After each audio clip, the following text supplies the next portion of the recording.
Everyone, good morning. কেমন আছো সবাই? আশা করছি সবাই খুব ভালো আছো, সুস্থ আছো। আমরাও খুব ভালো আছি। আজকে শুক্রবার, 25শে বৈশাখ, রবীন্দ্র জয়ন্তী। সকালবেলা থেকেই মায়েদের ডিউটি শুরু, সকাল থেকে শুরু হয়ে গেছে ছুটোছুটি। মেয়েকে নিয়ে যাচ্ছি এখন স্কুলে। ওর চোখটা এখন অনেকটা বেটার আছে, সেটা প্রথমেই ভিডিও শুরুতে তোমাদেরকে চশমা খুলে দেখিয়ে দিল। তো স্কুলের গেটের সামনে ঢুকেই আগে এখানে একটা রবীন্দ্রনাথ ঠাকুরের অর্থাৎ কবিগুরুর একটা বড় ছবি রাখা ছিল। তো সেই ছবিতে সমস্ত গার্জিয়ানরা, বাচ্চারা তো ভেতরে ঢুকে গেছিলো, আর সমস্ত গার্জিয়ানরা এখানে পুষ্পাঞ্জলি দিচ্ছিলো আর কি, ফুল দিচ্ছিলো। তো স্কুল থেকেই ফুল টুল সব ওখানে রেখেই দিয়েছিল, সবাই পুষ্পাঞ্জলি দিচ্ছিল। তারপরে 1 ঘন্টার স্কুল ছিল, বসেই ছিলাম বাইরেটায়, একেবারে নিয়ে এখন বাড়ি যাচ্ছি। আর এটা দেখো, এর তো ছিল নাচ, তাই কীভাবে কী নাচানাচি করেছে, কে কীভাবে এসেছে সেগুলো বলছিল। বাড়ি এসে সমস্ত কাজকর্ম সেরে নিয়েছি আগে। আসলে যে সকালে যাওয়ার সময় কোনো কাজকর্ম সারা হয়নি। এখন ওই 8:30 মতো বাজে, না 8:30 সময় বাড়ি এসেছি। এখন ওই 9টা 10-15 মতো হবে। সমস্ত কাজকর্ম সেরে, স্নান সেরে একটু বসেছি ফ্যানের নিচে, কারণ বারবার এক ভিডিওতে বলতে ভালোও লাগে না, আবার না বললেও হয় না, প্রচণ্ড গরম। মেয়ে এখানে বসেছে ওর ওই কী বলে রঙের বইটা নিয়ে। এই জিনিসটা হয়ে না আমার ভীষণ উপকার হয়েছে, বেশ ভালো। ও তো এমনিতেও রং টং করতে ভালোবাসে, আর এটা হয়ে ওর বেশ সময়টা কেটে যাচ্ছে।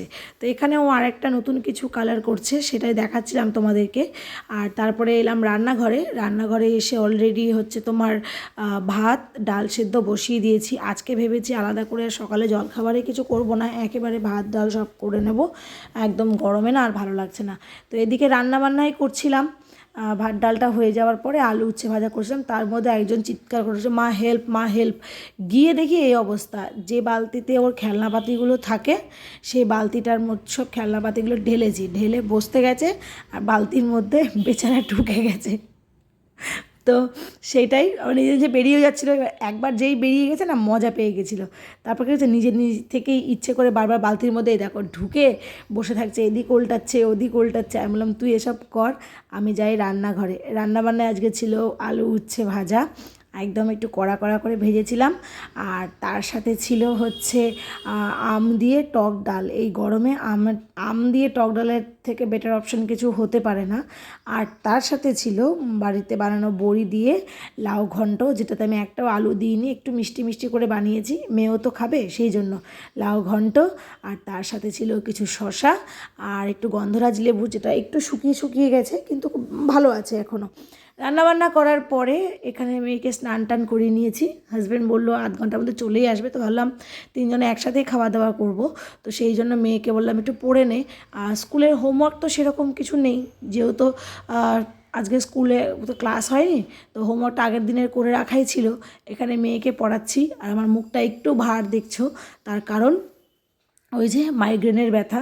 সত্যি কথা বলতে মাইগ্রেনের ব্যথা, ইউরিন ইনফেকশন আর অ্যালার্জি, স্কিন অ্যালার্জি হোক, ডাস্ট অ্যালার্জি হোক, যেটাই হোক, অ্যালার্জি যাদের আছে না, তাদের সত্যি কথা বলতে আলাদা করে কোনো শত্রু প্রয়োজন হয় না। আমার স্কিন অ্যালার্জি আছে, ইউরিন ইনফেকশন খুব কম, তবে মাইগ্রেনের যন্ত্রণা প্রচণ্ড।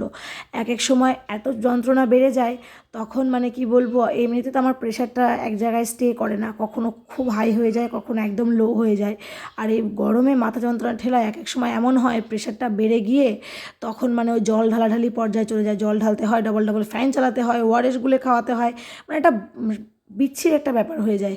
তো সেই জন্যই ভাবি যে মানে এইসব যাদের আছে না, সত্যি কথা বলতে আশপাশের আর নতুন করে কোনো শত্রুর আর প্রয়োজন হয় না। তো ওইভাবেই মেয়েকে আর কি এটা ওটা করে নিজের মাথা নিজে চেপে ধরে, এবার দেখো ওর যদি আলাদা কোনো টিউশন নেই, আমি এরকমটা করতেই পারি না যে না থাক আজকে পড়াবো না, এরকম করলে ডিলে হয়ে যাবে, ও পড়াগুলো ভুলে যাবে। সেই জন্য ওকে নিয়ে একটু একটু বসতে হয়। তবে খুব বেশিক্ষণ ওকে না পড়াতে পারিনি, তার কারণ হচ্ছে ওই যে বললাম যন্ত্রণা, আর থেকে থেকে যন্ত্রণাটা এমন হয় না, মনে হয় কি মাথার একটা পাশ পুরো কারেন্টের শক খেলে যেমন চিনচিন করে ওঠে, ওই রকম যে কোনো একটা দিক চিনচিন করে। তার সঙ্গে তো চোখ ব্যথা আছেই, যখন যন্ত্রণা হয় মানে চোখটাও খুলতে পারি না। যাদের যাদের মাইগ্রেনের সমস্যা আছে প্রচণ্ড, তারা আমার সঙ্গে রিলেট করতে পারবে। তো ওইভাবেই আর কি একবার এদিক করছিলাম, একবার ওদিক করছিলাম, একবার নিজের মাথাটা, ওই দেখো নিজের মাথাটা চেপে ধরছিলাম। তো মেয়ে তারপরে বললো যে আমি তোমার মাথাটা টিপে দিই, এখন আর পড়তে হবে না। আমি বলছি না, পড়তে যখন বসেছিস আধ ঘন্টা মতো পর, তারপরে না হয় উঠিস। আর সত্যি কথা বলতে মেয়েকে পড়াতে পড়াতে 10-15 মিনিট পার হওয়ার পরে হাজব্যান্ড চলে এসেছিলো। ওই 20 মিনিট পরে হাজব্যান্ড আসার পরেও স্নান করতে, জব করতে যেটুকু টাইম, তারপরে উঠেই তো গিয়েছিলাম, আর পড়াইনি। এখানে ওকে একে একে আমি সব কিছু ধরছিলাম, মুখে মুখে একটু না ধরলেও হয় না ওগুলো। আর হোমওয়ার্ক ছাড়া তো, হোমওয়ার্কের বাইরে প্রচুর, এখন যেহেতু বাচ্চা, প্রচুর ছোটো ছোটো জিনিস শেখাতে হয়, বলতে হয়। তো দুদিন একদিন যদি না নিয়ে বসি না, তারপরে দেখি একটু একটু করে ওই নামতাগুলো, তারপরে আরও ছোটো ছোটো যে সমস্ত কুইজ টাইপের কোয়েশ্চেনগুলো হয় না, সেগুলো সব ভুলে যায়। ওই জন্য দিনে অন্তত একবার করে ওকে মানে রিমাইন্ডারের মতো পড়াতেই হয়, করতেই হয়। আর পড়তে পড়তে তোর দুষ্টুমি চলতেই থাকে, হাত নাচায়, পা নাচায়। আজকে আবার একটা ওই আইসক্রিমের কৌটো নিয়ে বসেছিল হাতের পাশে, ওই আমুলের উঠেছে না নতুন ডাব ফ্লেভারের, ওই আইসক্রিমের কৌটোটা নিয়ে বসেছিল, সেটা নিয়ে খেলাধুলো হলো। তারপর তো হাজব্যান্ড চলে এসেছিলো, আসার পরে খাওয়া দাওয়া করে ওষুধ খেয়ে ওই যে ঘুমিয়েছি। খাওয়া দাওয়া বলতে কি, আমি না ঠিকমতো ভাতও খেতে পেরেছিলাম না, ওষুধটা খেতে হবে বলে 2-3 গাছ ভাত খেয়ে ওষুধ খেয়ে শুয়ে পড়েছিলাম। 1টা বাজতে বাজতে ওই যে শুয়েছি, এখন বাজে ওই প্রায় 5:30 পৌনে 6টা। উঠে বাকি ভাতটুকু খেলাম, খাওয়ার পরে বাসন তো মেজেছিলাম না, বাসনটা মাজলাম। আর মেজে নিয়ে মেয়ের দুধটাও গরম করা হয়েছিল না আজকে, তো দুধটা গরম করতে বসিয়েছি। আর এদিকে দেখো এরা বাবা মেয়ে ঘরে অন্ধকারের মধ্যে এরকমভাবে বসেছিল। আর সন্ধে এখনও ঠিক লাগেনি, মানে ওই হয় না সূর্য অস্ত গেছে আর সবে সন্ধে নামছে, সেরকম একটা পরিস্থিতি হয়ে আছে। একটা গাছের পাতা নড়ছে না। বিশ্বাস করো, তোমাদের ওদিকে কোথা থেকে তোমরা ভিডিও দেখছো আর তোমাদের ওদিকের আবহাওয়া কীরকম সেটা আমাকে কমেন্ট সেকশনে জানিও। আমাদের এদিকে প্রচণ্ড বাজে আবহাওয়া, মানে একটা গাছের পাতা নড়ে না। সকাল 6টা বাজতে বাজতে সূর্যি মামা একদম ফুল ফর্মে রোদ দিয়ে দিচ্ছে। তো এরকম একটা সিচুয়েশান। আর তারপরে একটু বেরিয়েছিলাম, তখন প্রায় 7:30টার মতো বাজে। একটু বেরিয়েছিলাম, ব্রিজে 2-3 মিনিট দাঁড়ালাম, কিন্তু ওই যে কোনো রকম কোনো হাওয়া নেই, শান্তি লাগছিল না। অ্যাকচুয়ালি আমরা বেরিয়েছি একটা ডাক্তারের খোঁজে, ওই মিশনের ওখানে একটা স্কিনের ডাক্তার বসে। আমার তো স্কিন অ্যালার্জি, তো ইদানিং গরমে প্রচণ্ড বেড়েছে অ্যালার্জিটা, তো ওই ডাক্তারটার খুঁজে যাচ্ছি। আমাকে একজন খোঁজ দিলেন আর কি মায়ের মাধ্যমে, যে ডাক্তারটা নাকি খুবই ভালো, আর ওষুধগুলো মানে 2-4 বার খেলে অনেকটা কাজে দিচ্ছে। এর আগে অনেক ওষুধ খেয়েছি স্কিনের জন্য, প্রচুর হোমিওপ্যাথি, অ্যালোপ্যাথি, অনেক ওষুধ খেয়েছি, অনেক ক্রিম ইউজ করেছি, কিছুতেই কিছু হচ্ছে না। দেখা যাক, এইটা একবার ট্রাই করি। আর অবশেষে আমাদের এক্সপো নাগরদোল্লা দেখছি আজকে স্টার্ট হয়েছে। 1 মাস আগে থেকে এইভাবে সব সেট আপ তৈরি হয়েছিল, নাগরদোল্লা আর চলছিল না। তো ডাক্তারের খোঁজ নিয়েছি, আগামীকাল মানে শনিবার ডাক্তার বসে। তো দেখি, কালকে সকালে তো মেয়ের আবার স্কুল আছে, তো ডাক্তারের কাছে হয়তো আসতে হবে কালকে একবার। হাজব্যান্ড এখানে খাচ্ছিল চা, তখন বাজে রাত্রি 9টা। আমি বললাম এই রাত্রি 9টার সময় গরমে আমার চা খাওয়ার একদম ইচ্ছে নেই। তারপর এসেছিলাম একটা দোকানে, সেটা হচ্ছে ওই ফ্যান কুলার থাকে না সেই দোকানগুলোতে আর কি, ইলেকট্রনিক দোকানগুলোতে। একটা স্ট্যান্ড ফ্যান দেখছিলাম, আসলে ও বাড়িতে একটা স্ট্যান্ড ফ্যানের খুব দরকার।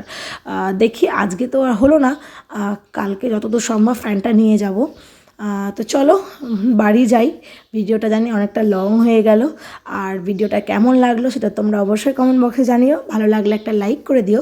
চ্যানেলে নতুন হলে প্লিজ আমার চ্যানেলটাকে সাবস্ক্রাইব করে আমার পাশে থেকো। সবাই খুব ভালো থেকো, সুস্থ থেকো। দেখা হবে খুব তাড়াতাড়ি নতুন একটা ভিডিওর সাথে। আজকের মতো টাটা।